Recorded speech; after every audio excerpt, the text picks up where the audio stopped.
Hi, my name is Alefia and I am a final year visual communication student at AOD. One of the reasons I chose this path is because I had an experience when I was younger with one of my good friends. And I remember the first time I met her, she and me didn't speak the same language, and I was sat next to her and I was doodling in my notebook, and she sort of leaned over, took one of my pens and started doodling with me, and that was how we became friends. And it was at that moment that I realized just how powerful design can be, how it can go beyond the barriers of language.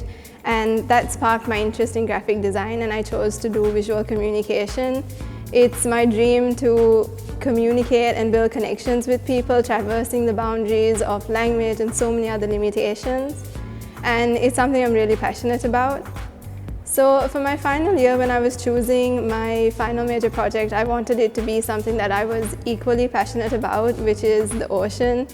The ocean is something that brings me so much peace and joy, and living in an island country, it's something I've grown up with. However, I think it's safe to say the last 2 years have not exactly been peaceful. COVID-19 has drastically changed our lives, and many people are struggling to cope, especially children. For children, their sports, their friends, their school, their holidays, everything has transformed to a computer screen. And through my research, I realized how negative this can be for them and how much psychological distress and physical inactivity they're suffering with because of this. Children are losing their spark. That's the key insight, that they're not excited anymore, they're not excited to learn and to explore. And I wanted to bring this spark back.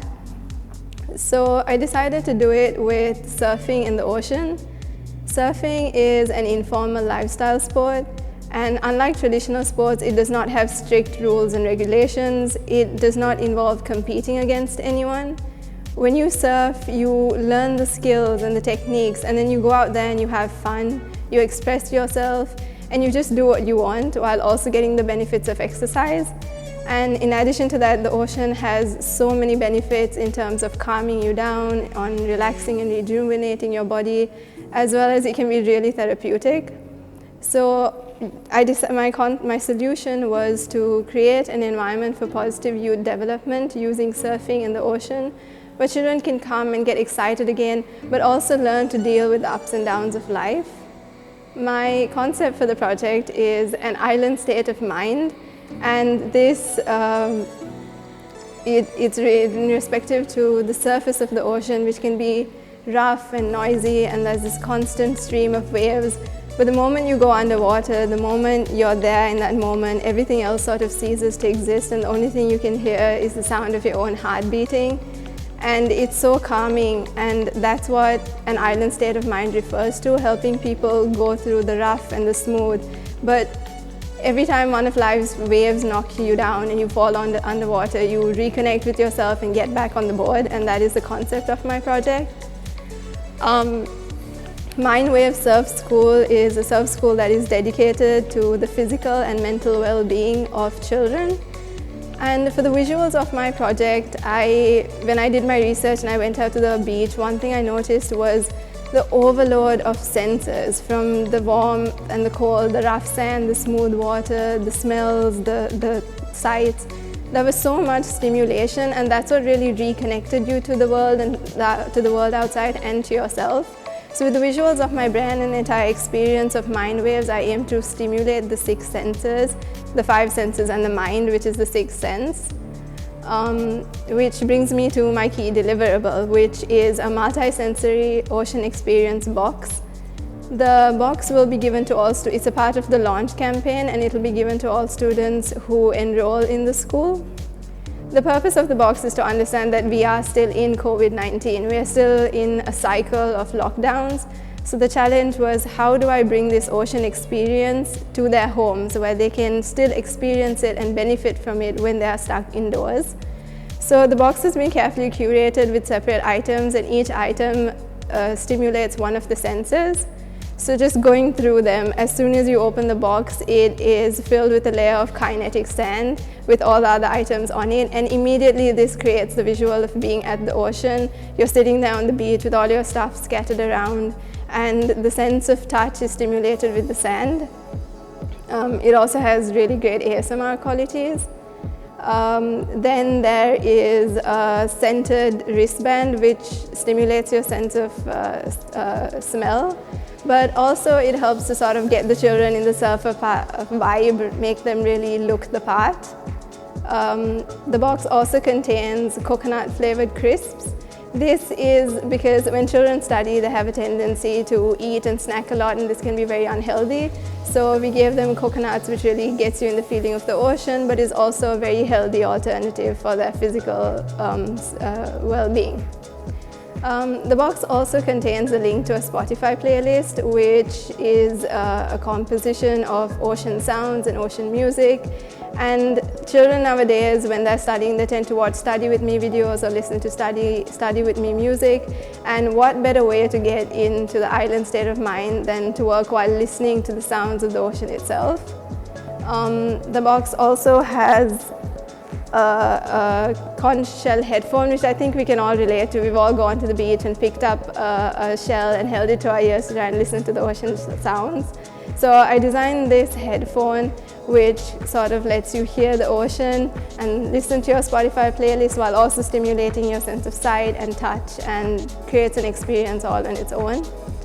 The final item of the box is a textured paper journal.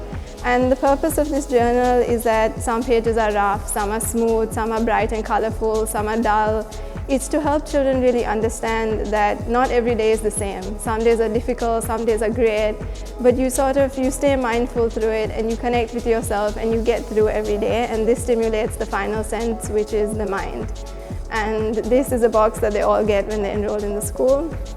I also developed a timetable and a curriculum for when physical classes do start, which involves a combination of learning to surf, physical activity, and also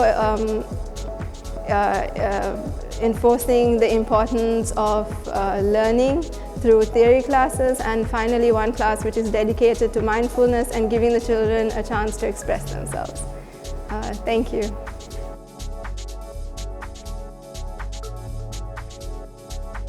My name is Zakwan Asim. I'm a graduate from the VC department at AOD, and I'm going to be talking about my final major project. So, with my final major project, I combined my love for motorcycles and the community to do something that sort of like empowers the people who are a bit more disenfranchised than us. And the target audience for this was people with amputations. And I work closely with medical professionals, communities, and the people who have been affected to actually craft and design a prosthetic that can help people get back to doing something they love, which is motorcycle riding. And in addition to like the design for foot, which helps you balance and also helps you shift gears in a motorcycle, I also designed alternative open source medical prosthetics which can be downloaded and printed and also modified for free, and making the process of getting prosthetics a bit more convenient, cheap, and like effective, and totally customized to your liking. So in addition to like working in projects with graphic design, I also try to apply illustration onto all my projects. It started with my love for drawing, and as you can see, I have a specific style which I try to apply onto posters I design, onto packaging I design, and almost all projects I worked in university has had a component where part of the brand or part of the packaging was illustrated. And I want to be an illustrator. So even in my future work, I would like to apply like illustration techniques to create things that stand out a bit more, whether it's packaging or branding or even making something as simple as a leaflet. I want to apply that stuff to it. I am Asha, and I am graduating from the visual communication design. Throughout my 3 years, I have really enjoyed building concepts and creating illustrations, and in this way coming up with different forms of compositions. So being a designer allows me to look at problems and focus on solutions. So for my final major project, I wanted to use my skills to help my community. The problem that I came across was something Muslims around the whole world face today: stereotyping. recent studies have shown that Muslims, particularly the youth, undergo a phase of identity crisis. My first game is a card game. So the card game allows Muslim the boys among the Muslim youth to understand and learn about their roles as Muslims within the society, and how the religion has told them to act in a given situation. So the card is made up of two sides, one with text and the other with an illustration. So the illustration at the back represents the text at the front. The second game is a board game. So the board game here is to allow Muslims to understand what they have to do in a particular situation. So here we have cards labeled as, we have a situation here where a situation is given along with reminders on how to solve this particular situation. So the reminders there give them tips on how they can make a decision, and the final choice is up to them. So using the situation reminders, the player has to choose their course of actions and place it accordingly in their set place. So the way the two games will be promoted will be through game invitation posters. So rather than having regular game night posters, what we have here is Eid game night posters with encouragement to join the game and understand their roles. The board game posters make the person who looks at it to question their choices and whether they are really on the right track.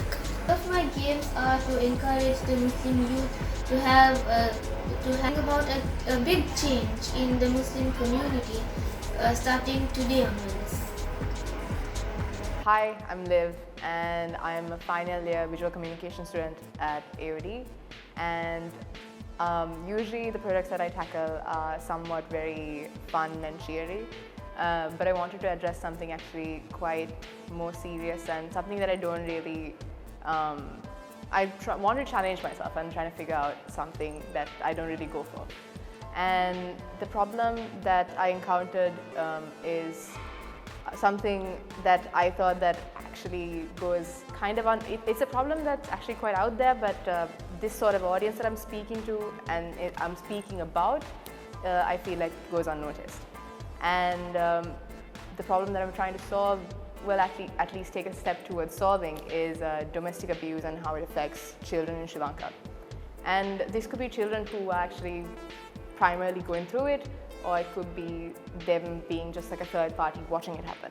Because I feel like a lot of people talk about the parties that are actually present in them as in like primarily affected, but you kind of neglect the audience that are actually seeing this and how it affects them. And especially children who have like a really sensitive mind. I don't think people really understand what they truly go through. So the idea behind this project is actually making people see domestic abuse through the eyes of a child. And I started with just looking through my research, and from the research I found out that that children actually, when they get really scared, they tend to kind of close their eyes. And from that insight, I went into creating a sort of juxtaposition between how these children, when they get scared, they have not really a choice, but they just close their eyes based on instinct, while people around choose to close their eyes when people actually know what's going on, and it's sort of like ignorance. And I wanted to juxtapose those two and create a product line that is a set of eyewear, and hopefully this will be a collaboration between Vision Care and my brand, which is Seems Okay. The story behind the name Seems Okay comes from, you know how you look at like, you look at a kid who is actually playing happy and fun, and you think, oh, he seems okay, and even though you know something that goes behind him, you believe that he's okay because he seems okay. And that was the thought behind it. And so going into the products, each eyewear is actually targeting, not targeting, but it's actually speaking about a different coping mechanism that this child would go through in different situations of closing their eyes. Starting with the first moment where they close their eyes, I wanted to create one pair that represents this, and that is Twilight, and that's the shape of it and everything was inspired from a blindfold. And moving on to the second pair, which is called Kaleidoscope, the thought behind that was, you know, when you squeeze your eyes so tight, you tend to see patterns, and that was the thought behind that, and it seems like a kaleidoscope, and the shape of it and everything was based on that.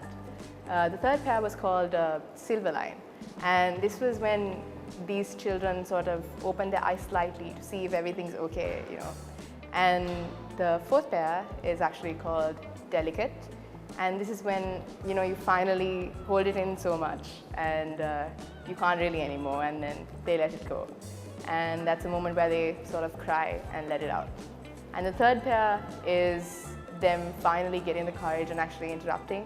Because when in my research I realized that while most of these children have different coping mechanisms that are those, the one that they usually end up doing is this last pair called armor, and they actually end up intruding and getting in between.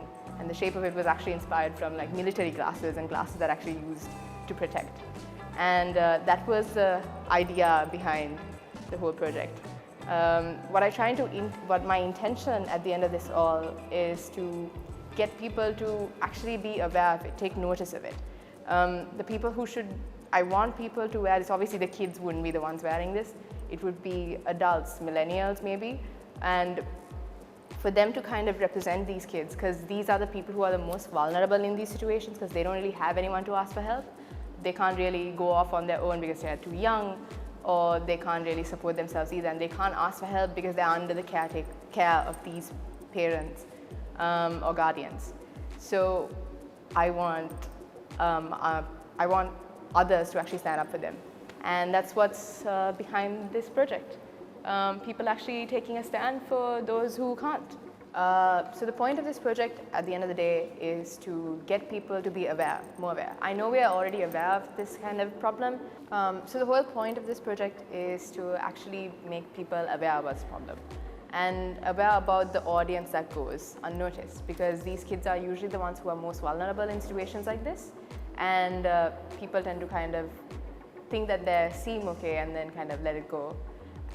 So what I want people to do is actually stand up for these children by kind of wearing this, literally you're wearing it in your face, saying that I don't stand for violence like this, especially towards children.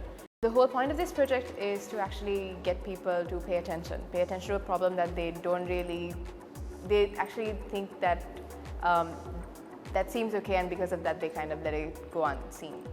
And I feel like children are the most vulnerable in situations like this, as I mentioned before, because they don't really have coping mechanisms, nor do they have helplines, nor do they have ways to ask for help or go off themselves and get help. So I want others to stand up for them through these glasses. It's a way for them to kind of say that, you know, I don't stand for violence against kids. And I want proceedings from these classes to actually go into helping these kids and to get them out of these homes if they're really violent, or provide them shelter and help them to grow as individuals. Because usually when there's a violent cycle, it ends up with these kids, either if this is based on the stereotype, if it's like a guy, they'll probably end up being abusive towards their children, or if it's a girl, they would likely be abusive they would likely be in abusive relationships. That's just a stereotype. And I want these products to be sort of a project that will help stop or take a step towards stopping violence against kids. And yeah.